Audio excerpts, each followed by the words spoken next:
மதிப்புக்குரிய நடுவரும் அமர்ந்துள்ள சிறப்பு விருந்தினருக்கும் மற்றும் என் அன்பு நண்பர்களுக்கும் அனைவருக்கும் உலக மகளிர் தின வாழ்த்துக்கள். தலைப்பு ஒழுங்கா படிச்சுட்டு வந்து சொல்றாங்கன்னு எனக்கு புரியல. உண்மையிலே அவங்க ஒரு பெரிய பாராட்டு தெரிவிக்கணும்னா, நேற்று நைட்டு 7 மணிக்கு ஃபோன் பண்ணி சொல்றாங்க, எக்ஸ்ட்ரா ஒருத்தர் வந்துட்டாங்க. யார் என்ன பண்றதுன்னே தெரியாம மேடம் கிட்ட நீங்க எப்படியாவது பேசுறீங்கன்னு. சத்தியமா நல்லா பேசுறேன், நீங்க என்ன பண்ணி கொடுத்தாலும் பரவாயில்ல, உங்களால முடியும் பேசுறீங்கன்னா அதுக்காக ஒரு பெரிய பாராட்டு அவங்களுக்கு தெரிவிச்சிடலாம். ஒரு 2 இரவு சொல்லி இன்னைக்கு வந்து பேச வந்திருக்காங்க. நாளைக்கு சரியா புரிஞ்சுக்கலாம். நாங்க வேண்டாம்னு சொல்லவே இல்லை மேம், அச்சுறுத்துறது தான் சொல்றோம். நாங்க என்னைக்கு வேண்டாம்னு சொன்னோம்? லிஃப்ட் யூஸ் பண்ண மாட்டோம்னு சொன்னோமா? நாங்க நீ தடுப்போம் பையன் சொன்னோமா? சாட்ஜிபிடி யூஸ் பண்ண மாட்டோம் நாங்க சொன்னோமா? நாங்க அதெல்லாம் சொல்ல, அச்சுறுத்துறதுன்னு தான் சொல்றோம். உங்களை எப்படி அரவணைக்கிறது மட்டும் சொல்லுங்க. நாங்க யூஸ் பண்ண மாட்டேன்னு சொல்லவே கிடையாது. மிக்ஸி யூஸ் பண்றோம், கிரைண்டர் யூஸ் பண்றோம், எல்லாம் தான் யூஸ் பண்றோம். நாங்க தான் எந்தெந்த வகையில அச்சுறுத்துமா சொல்லுங்க. இன்ஸ்டாகிராம் இப்போ 8 பசங்க யாரும் இல்லையா? அது கஷ்டமா பசங்க இல்ல, நம்மளே நிறைய யூஸ் பண்றோம் இன்ஸ்டாகிராம். ஒரு வீடியோ எடுக்கல பார்த்துட்டே இருக்கோம், ரீல்ஸ் பார்க்கறோம், 1/2 hour ஆகுது, 1 hour ஆகுது. ஃபோன் பண்ணா சார்ஜ் பண்ணா வீட்ல எல்லா வேலையும் கரெக்டா நடக்குது. துணி மடிச்சு வைக்கிறது, சாமான் துவைக்கிறது, எல்லா வேலையும் நடக்குது. ஃபோன் நம்ம கையில இருந்துச்சுன்னா எந்த வேலையும் நடக்கிறது இல்ல. வெப் சீரிஸ் உங்களுக்கு அச்சுறுத்தல் இல்ல, உங்க வீட்டுக்காரருக்கு அச்சுறுத்தல். வெப் சீரிஸ் பார்க்கறாங்க. இப்ப சீரியல்லாம் போய் வெப் சீரிஸ் வந்திருக்கு. சைனாக்கார லாங்குவேஜ் நம்ம ஏமா பார்க்கணும்? கரெக்டான கேள்விதான். மணி பேசுறாங்க. தமிழ்நாட்டுல இப்ப வந்த நடிகை வந்து நிறைய பேர் சீரியல் பார்க்கதான் தெரிஞ்சு வச்சிருக்காங்க. சீனால இருக்கிற நடிகை நாம ஏன் பார்க்கணும்? இந்த நடுவுல ஒருத்தன் வந்தா தெரியுமா? யார் தெரியுமா? கூமா பட்டிக்கு வாங்கணும்.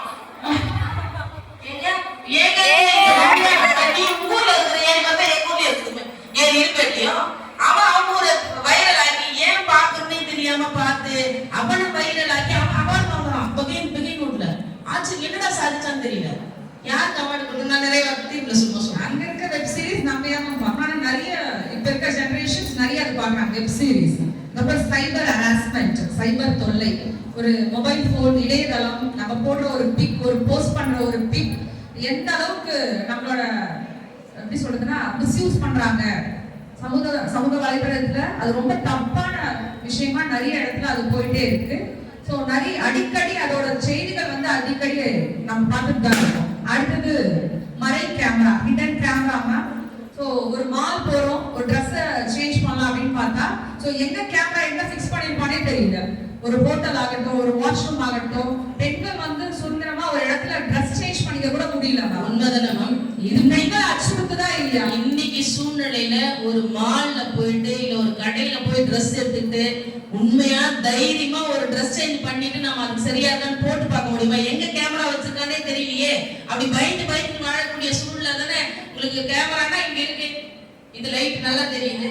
இங்க வரும்போது சிசிடிவி கேமரா வச்சிருக்காங்க, நல்லா தெரியுது. கண்ணுக்கே தெரியாத கேமராவை வச்சு பெண்கள் ஆபாசமா படம் எடுக்கக்கூடிய இந்த சமுதாய சூழல்ல உங்களுடைய விஞ்ஞானம் எங்களுக்கு அச்சுறுத்தலாக தானே இருக்குன்னு பேசுறாங்க. அடுத்தது எதிர்த்தீங்கன்னா பாலின தேர்வு, குழந்தை ஆண் பெண் குழந்தை நலமாக பிறகுதா அப்படின்றதுக்காக இருக்கு. ஆனா இப்ப அதை எப்படி யூஸ் பண்றாங்கன்னா ஆண் பெண் குழந்தை பிரிப்பை வந்து அதுல சொல்றாங்க.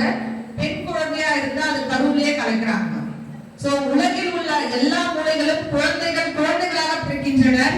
ஆனால் இந்தியாவில் குறிப்பாக தமிழ்நாட்டில் ஆண் குழந்தையாகவும் பெண் குழந்தையாகவும் பிறக்கின்றனர்.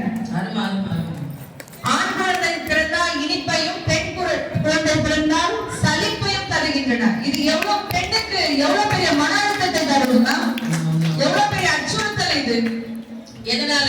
நீங்க பெண் பிள்ளையான போய் ஸ்கேன் பண்ணி அதை தெரிஞ்சுக்கிட்டு பெண் பிள்ளைன்னா கருவு கலைக்கிறாங்களே. 80 வயசு பாட்டி 18 வயசா ஏன் மேம் தெரியணும்? ஏன் தெரியணும்? 80 வயசாவே தெரியட்டும். இல்ல அது நல்லா இருக்கு. இல்ல மேம் தெரியட்டும்.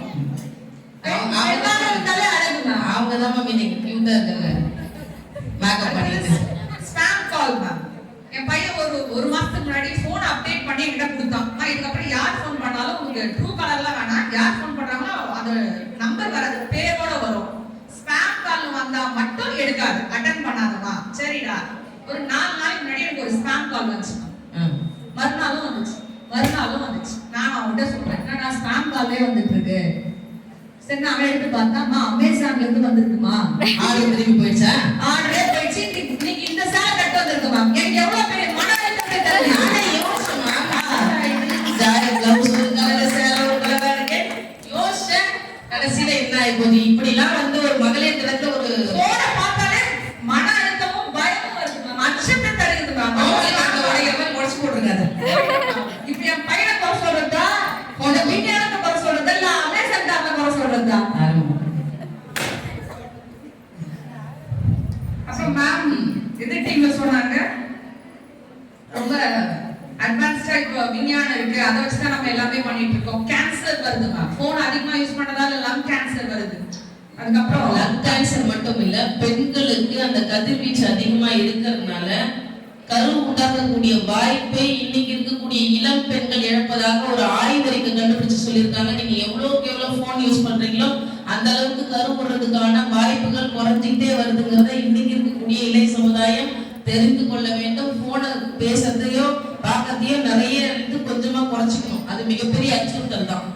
ஆகவே நடுவரே, இந்த எல்லா உதாரணங்களும் ஒன்று சொல்கிறது. விஞ்ஞானம் நல்லதற்கே வந்தாலும் தவறான பயன்பாட்டினால் பெண்களுக்கு அது அச்சமாகவே மாறிவிட்டது.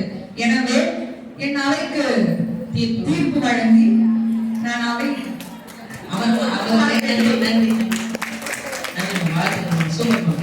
ரொம்ப அழகா ரெடி பண்ண வந்திருக்காங்க. கொஞ்சம் தான் உண்மையிலே நேற்று அவங்க பேசவே மாட்டேன்ட்டாங்க. இல்லைன்னா டக்குன்னு எங்க கோமலவல்லி மேம் ஏத்திரலாம்னு நினைச்சோம். அதுக்கப்புறம் சரி கண்ணம்மால இருந்து 2 பேர் பேசுறாங்க. இருந்தாலும் அவங்களாம் நாங்களாம் நிறைய மேடைகள்ல பேசினவங்க. அதனால திரும்ப அவங்க கிட்டே பேசுங்கன்னு சொன்னோம். இதற்கெல்லாம் பதில் சொல்வதற்காக